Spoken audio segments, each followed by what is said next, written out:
Hello viewers, myself Dr. Sanchita is welcoming you all to our Facebook live session on the occasion of World Stroke Day 2021. This year our theme is Minutes Can Save Lives. That is, we are aiming at increasing public awareness about stroke symptoms as well as the necessity of urgent medical consultation in order to reduce both mortality and morbidity of stroke patients. To discuss about this, today we have with us celebrated neurosurgeon Dr. Amitava Chando. Hello. And distinguished interventional neurologist Dr. Kaushik Sundar. So I will put my questions to Dr. Chando first. Sir, what do we exactly mean by stroke? Stroke is a vascular phenomenon inside the brain. There are two types of strokes, ischemic stroke and hemorrhagic stroke. Any vascular event, that each part of our body is supplied by blood, and blood vessels, the arteries, carry the blood to the organs. So brain is also an organ. Brain also needs nutrition and oxygen. This oxygen and nutrition is carried by the blood, and this blood is carried to brain by the blood vessels. So any damage, anything happening in or outside the blood vessel is stroke. Ischemic stroke is when blood circulation in part of the brain is impaired. One particular artery is supplying one particular part of the brain. So if blood cannot flow through that artery, or the blood flow is very much slowed, which cannot carry adequate nutrition and oxygen to that part of the brain suffers from ischemia, we say. So ischemia means lack of oxygen. So if there is lack of oxygen and nutrition, that brain will lose its function temporarily or permanently, depending on the time of the insult. Means if the cutoff is very short, it is temporary, the brain function will be back. If it is very prolonged, the brain function won't come back.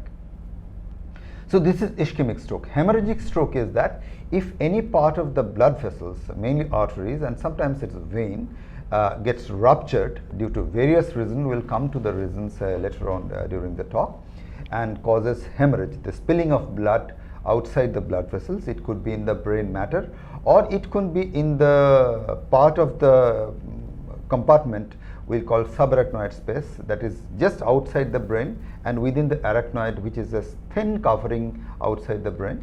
So we call subarachnoid hemorrhage. So these are the types of hemorrhage broadly which can happen in hemorrhagic stroke. So, Dr. Sundar, Yes, my next question will be to you. Dr. Chando has nicely elaborated about what is stroke and about the types of stroke. Now, would you like to enlighten us about the management protocol of ischemic stroke? Very nice question that you put across, ma'am. So whenever we talk about ischemic stroke, what it means, like what Dr. Chanda sir had told us, is that the blood supply to the brain at that particular point of time is blocked, which means that we have to find some way to improve the supply to that area. So we divide this treatment into 4 parts. The first part is the hyperacute treatment. You started off with this program by saying time is brain, Yeah. So if a patient is able to reach the hospital in time, either by giving a medicine to dissolve the clot or by interventional techniques. I'm sure we would have heard about this in heart.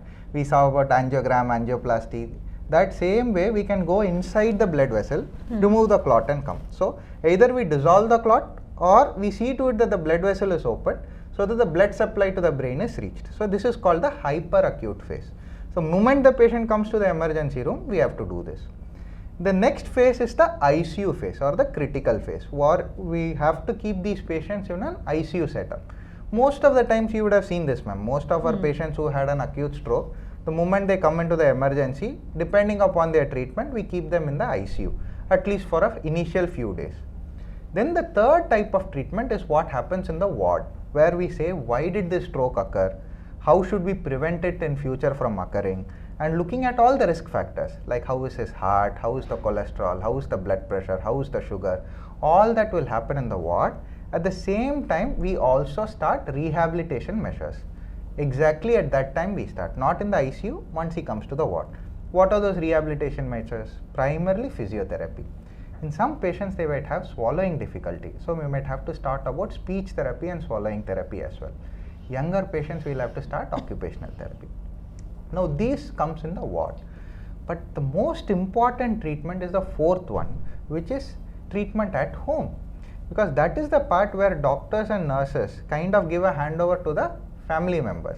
They have to take the patient home, they have to take care of him or her for the next few months till he recovers properly or till he becomes ambulatory. So management of stroke is just not medicines. There are some parts of interventions where we might have to go in and remove the clot. Sometimes the stroke could be so big that it might require surgical intervention.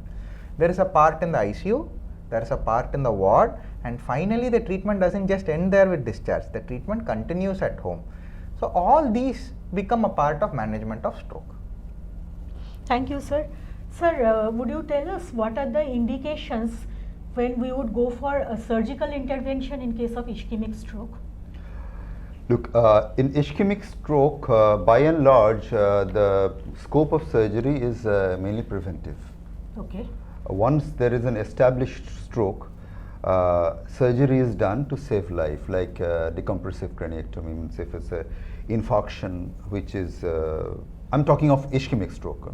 I have not gone into the hemorrhagic stroke as yet. Especially in the posterior part of brain. No. Ischemic stroke in the superior, not in the posterior fossa. It's everywhere.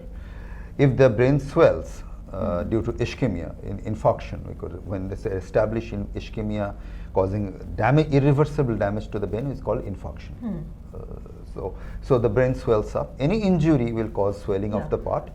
So if there is swelling of the brain, we know brain is in the closed compartment. It cannot increase in volume, so the pressure will increase. The pressure will in turn reduces the brain perfusion, which will cause serious damage to the brain and ultimately death. So it's a life-saving measure. We remove a part of the bone, big part of the bone, so that the brain can swell outside instead of putting pressure inside. That's a life-saving when in an established stroke. But other surgeries are aimed to prevent stroke in future. In children, it can also occur in adults as well. We are now coming across quite frequently moya disease. What happens that the part of the blood vessel gets atrophied and the brain is dependent heavily upon the collateral flow. What is collateral flow? Like if there is a traffic jam, the police try to divert the traffic to the other roads. So collaterals are these other roads. The main pathway is blocked, is causing jam.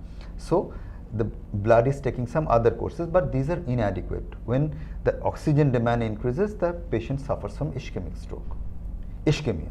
So in those cases, we need to do a bypass, as we do in heart. We do one bypass is just putting a tube, a vascular tube, normal from the patient himself, that we put a bypass tube so that we can input more blood and oxygen into the affected brain. So we do a bypass in moya disease. What is the other scope of surgery in stroke? Like Dr. Sundar has mentioned that he treats the patient who already suffered a stroke. But our purpose is who can imminently suffer from a major stroke. Like we call it a mini stroke or transient ischemic attack. The patient will have sudden weakness of one part of the body, a sudden blindness, sudden numbness, but it is transient. It recovers within an hour or so, like that. But these patients we need to investigate. So mini stroke is a warning sign of a major stroke. If the patient comes with mini stroke, so we try to find out why this patient is having mini stroke. And a lot of times, if not the most of the times, we find some plaque in the carotid artery. Carotid arteries are the arteries which supplies blood to the major part of the brain. There are other two arteries called vertebral arteries, which also supplies part of the brain, but carotid artery supplies the major part of the brain. So you often find the carotid artery is narrowed. So we do surgically, like a plumbing action, we clean the plaque inside and suture it back. It can be done by me or it can be done by Dr. Sundar. He can put a stent there. Like in heart we put stent or do a CABG bypass. like we can do a plumbing action by me or stent by Dr. Sundar. So these are the usually preventive treatment for ischemic stroke. Sir, one more thing, nowadays we are using a lot of TPA, so what is the time frame of using this? It's a very important question, ma'am, and it's very good that you asked this during stroke day. So when we say TPA, it means tissue plasminogen activator. Yeah. But in simple words, it is a medicine that is given to dissolve any clot that is affecting the blood vessels in the brain. We also use this medicine for heart attacks as well. Now, primarily there are two types of medicines, alteplase and tenecteplase. Both are drugs that can be given for stroke. We are talking about ischemic stroke, blood vessels that are blocked. But the most important thing is the patient has to reach the hospital in time. So the time window that we are talking about is 3 to maximum 4.5 hours. From the time the patient has any symptom of stroke, if he reaches the hospital 3 to maximum 4.5 hours, we can give this medicine to dissolve the clot. But the other question is also important. So it's not like हमारे पास काफ़ी time है. It's not that 3 hours है तो 1 घंटे के बाद चलते हैं. Because 3 to 4.5 hours is the time window which we can give the drug. But the drug works best if it is given the earliest. मतलब if you are able to reach the hospital in less than 1 hour's time, then the effect of this drug is maximum. If you reach by 3 to 4.5 hours, then the effect of the drug becomes minimal. So TPA, in simple words, is a medicine that can dissolve the clot. We have 2 medicines in our armament. I'm sure in coming days we will have more medicines. The best time to give this medicine is 3 to 4.5 hours from the time of stroke. But that doesn't mean we can laze around. We have to give it as soon as possible. Basically, quicker you re-establish the circulation, quicker the brain will recover, Lesser will and be the better, size of infarct. better will be the recovery. Yes, sir. Yes. Sir, would you please outline for us the treatment protocol of hemorrhagic stroke and the role of surgery there? Yeah, there are plenty of reasons for hemorrhagic stroke, and but for common people's sake, I am dividing into a few types. One is the intracerebral hemorrhage, which is very common in hypertensive patients, patients who have high blood pressure. There will be the rupture of the small blood vessels inside the brain and cause intracerebral hemorrhage. So how to prevent that? Best way to prevent is to keep the blood pressure under control, stop smoking, alcohol, some recreational drugs can also cause this kind of intracerebral hemorrhages, so avoid recreational drugs. So when a patient comes, even if patient follows a strict protocol, maintains blood pressure, takes medications regularly, get blood pressure checked, still patient can have cerebral hemorrhage. It's not that if you are regularly taking medications, keep your blood pressure checked, it won't happen, but the chance will definitely come down if the patient comes with hemorrhage inside the brain. So what to do? There are a few areas which we can prognosticate that this patient is going to do well, this patient is not going to do well, and this patient is not going to survive. Like I'm starting with the worst prognosis, that's the brainstem. If there is a large bleeding in the brainstem, the prognosis is very bad, result is very bad, and the chance of survival is quite low. Whatever you do, the patient might not survive. Even if the patient survives, the quality of life will be very low. The best prognosis is if there is a lobar or cerebellar hemorrhage. In cerebellar hemorrhage, if it's the hemorrhage or lobar hemorrhage, if the hemorrhage is small, we do not need to operate, but if the hemorrhage is big, causing, as I said, that if it is causing too much pressure in the brain, that clot needs to come out surgically. It can be done with a open craniotomy, conventional craniotomy, it can be done with endoscope, and what I do stereotactic evacuation. What I do, stereotactic, put a catheter and inject thrombolytic agents, the clot liquefies and comes out through the catheter.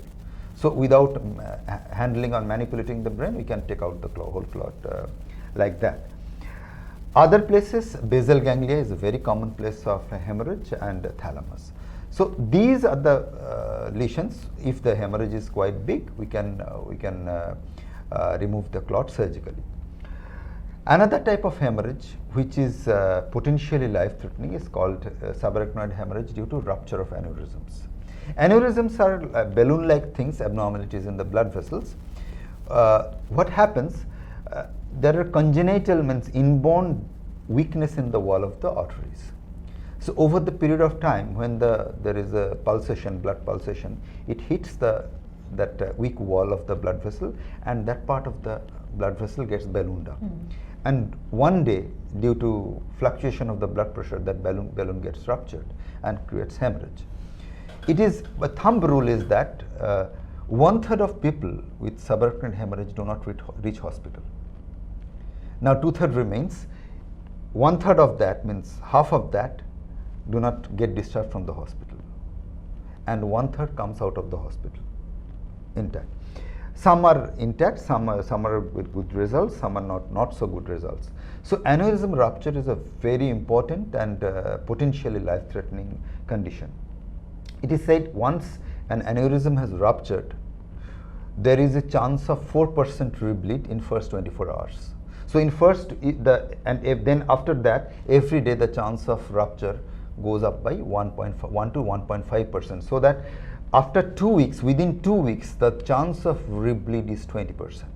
And in first 6 months, chance of re-rupture, rebleeding is almost 50%. So that needs to be treated as early as possible. So we need to secure the aneurysm. So we need to do something so that that aneurysm doesn't rupture, doesn't bleed. So it can be done in 2 ways. One is done by me. What we do, we put a clip across the neck of the aneurysm, that balloon sac, so that the blood won't get inside the sac. If the blood doesn't get inside the sac, it won't rupture. The second option is done by Dr. Sundar. What he does, he from inside the vessel, he packs coils. So in the sac, there will be blood clot, and ultimately there will be thrombosis, blood won't get in. He can elaborate it later on. Please. And another thing which can cause hemorrhage is arteriovenous malformation. This is a congenital abnormality, a defect in the blood vessels which can cause a rupture, and these again can be treated surgically, is done by me, or it can be done by embolization. What they say, that the abnormal sac which is fed by the arteries, what they do, they block the supplies so that the blood won't get in the sac and it will die on its own. Another cause of bleeding is cavernoma. It's a venous malformation which can bleed, and ironically, the cavernomas in very dangerous location like brainstem and deeper part of the brain tends to bleed more than the surface cavernomas. So these are the lesions which can give rise to brain hemorrhage, will need surgical treatment. And I think Dr. Sundar will elaborate more on coiling of the aneurysm and the embolization of the AVM. Sir has beautifully explained. To just summarize what Sir has told us, I think when it comes to bleeding inside the brain, it has come to a time where we are not probably looking at it's a neurosurgical or a neurological problem. I think the way forward is we will probably have it a neurovascular department. Absolutely. Where you are going to have some things that can be done surgically, something that can be done endovascularly, and some things you need both the teams to handle. For example, let us say we have an aneurysm that bleeds. Now, when the aneurysm bleeds, there can be complications. Like we talked about brain swelling. I cannot do anything about it endovascularly. You need a surgeon to come in and do it. Same way Sir was talking about AVM. Sir was saying we can go inside and put some glue kind of material and block the vessel, or surgically we can take it. Sometimes we need both. Right. So if you have a surgeon coming in, you are going into a place that is like a war zone. You know, you touch anything, it is going to bleed. Already bleed ho chuka hai, daam pe jaake surgery kar rahe. So you need somebody else to come and say, sir, reduce the bleeding over there so that we can go in. And from my end, the entire area is so big that I cannot just keep giving glue and destroy normal brain tissue as well. So I think the science or the medicine has advanced in such a state where we can plan these patients. It may not happen in one sitting, it might take multiple sittings to do, people have to be patient. You may not get the results the first time, but it is going to be a multidisciplinary approach. We won't have straightforward answers. Like, it is not like you have an aneurysm, you come here, okay, you see one doctor, you will get treated, you will go back. That's not how it's going to happen. We will have a team of doctors who are going to come in. So like rightly sir said, we have two options. One is an endovascular. Endo means inside, vascular means vessel. Inside the blood vessel we can go and do something. Other is like how surgically we do. We open the brain or find an access to go in and then do something to it. Whatever be the case, the most important takeaway message is, if you bleed because of any of these lesions, the chances of you having a bleed again is very high. That is the first point that we should remember. This is not like stroke, where we give some medicine, अपने आप वो ठीक हो जाएगा. नहीं, अगर एक बार bleed हो चुका है, the chances are that you will have a major bleed next time. Like sir said it wonderfully. I think sir was telling about this. 1/3 of the patient never reach the hospital. They don't reach because they die at home. Another 1/3, even if they reach the hospital, they don't get discharged, which means they die here. Which means 33% only we can save.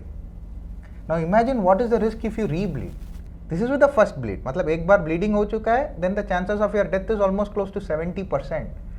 और वो bleed होने के बाद भी, if you are still thinking to do or not to do, to go or not to go, by the time you are taking a decision, you can have another bleed. Then it will be too late for us to understand. So I think the point that we need to take is, these are serious things. You cannot sit back and say, okay, let us try and find out what we can do about it. You will have to commit to some place and you have to follow the doctor's instruction wherever it is, whichever hospital. And that hospital will probably have a multidisciplinary team, which will probably look at it from every angle. In fact, that's the advantage of this place. In ideal scenario, if the patient comes with aneurysm or AVM, the intervention person, endovascular person, and the surgeon should sit together and shed all their egos and biasness and decide which is the best treatment for the patient. It has to be. So, but I will say that if it's an aneurysm, usually the endovascular guy has the first say that said, yeah, he can coil it well and coil it with reasonable confidence and reasonable good results. So if it is not coilable, then it comes to us. So what we are in say maybe 20-25 years back, when surgery was the main treatment and endovascular didn't come at that time. So at that time the bias was towards surgery. So now the bias is towards the endovascular treatment. If the endovascular guy says no, this is not coilable, then comes to us. So we get all the difficult cases now. The surgeons are now prepared to get. It's a fact that we get all the difficult cases which are very difficult surgically to treat. So it needs a person who has done this very often and is well trained, well experienced. Not anybody can do the aneurysm surgery. And same with the AVM. There are some big AVMs which needs combined treatment. You need to put some glue to reduce the vascularity, then I can go and take out the AVM. So there is no quarrel or competition. It's a joint venture, teamwork. It's a more of a complementary work rather than a competitive work. So that's our message for yes, for stroke. If I can just add one more, no, ma'am, from interventional and a surgical point of view, what I would like to tell to the patients is, if there is a bleed in the brain because of any of these reasons, say aneurysm or AVM, this is like a ticking time bomb. Absolutely. We do not know when it will rupture again. Exactly. And so what happens is, many a times we are worried, we are very anxious. Our close father, mother or wife or somebody has this kind of a bleed, immediately we try to find out what are our options. But taking a decision if it is too late, maybe you take, let us see what happens, and waiting during that time can cause another bleed. This is very, very important because we are not exposed to this. We as doctors, we see this regularly, but as patients we don't see. So when we use big terms, jargons like aneurysms, AVMs, and we say we have to do this immediately, otherwise there will be a problem, the patient and the relative has to understand the seriousness. And sometimes what happens is, we have something called warning bleeds or sentinel bleeds. Patient just presents with headache. You do a CT, there is a bleed. But when you see the patient, otherwise he or she is completely fine. They'll be moving their limbs, they'll be talking, they'll be walking. And then we come and say this is a serious problem. The patient to acha hai. Absolutely. And so the seriousness of the problem is not reflected because we as doctors understand that if he bleeds or he or she bleeds once more, then it is going to be difficult for us to treat. But from the patient point of view, when they see the patient, they see he's normal. So the awareness among these kinds of bleeds should be very high. In fact, those are the patients who needs to be managed on a war footing because they are salvageable patients. Correct. If a patient comes with deep coma, unsalvageable patient, Correct. you won't be able to do much. The damage is but a already patient done. who is absolutely preserved and normal looking, but at any point of time things can go really wrong, those are the patients who should be addressed immediately because they are salvageable patient. If you can do something, you can reverse the whole scenario. That's the importance. So I would say, end by saying that don't take bleeds lightly. Bleeds are notorious to go wrong. If there is anything, please come to the hospital quickly for a bleed, because those are things that can notoriously go wrong and we won't have the time to salvage. And the hospital should need also not only a vascular team as comprising of a surgeon and an endovascular guy, but it should also have very good intensive care units, intensive care facilities, because a lot of patients need to stay in ICU for quite some period of time, good rehabilitation backup. All these things are so much necessary. And as he was saying, not only for ischemic stroke, the home care, for same with the hemorrhagic stroke, the home care is very important, very important. So one more thing, because we are focusing on the window period, the Yes, time before which the patient comes to the hospital is very vital. Yes, So ma'am. can you enumerate a simple set of symptoms by which general people will be able to understand that this patient has got a stroke? It's very, very important question, ma'am. The easiest way to remember, which the mnemonic is now among all the neurologists and neurosurgeons around the world, is called BFAST. This is the acronym. Why are we calling BFAST? Because each of these alphabets has a meaning to it. So B means balance. Anybody who has balance issues, giddiness, chakkar, chal nahi pa raha hu, gir raha hu, that is a sign of stroke. E is eye signs, visual signs, blurring of vision, ठीक से दिख नहीं रहा है, वो letter ठीक से दिख नहीं रहा है, आज सुबह से हुआ ये, all that is sign of stroke. So B stands for balance, E stands for eye signs, visual symptoms. F is facial weakness. आपका फेस एक साइड पे चल जाता है, जैसे आप स्माइल करते हो, it goes to one side. That is also a sign of stroke, facial weakness. A stands for arm और leg weakness, not able to grip things in hand.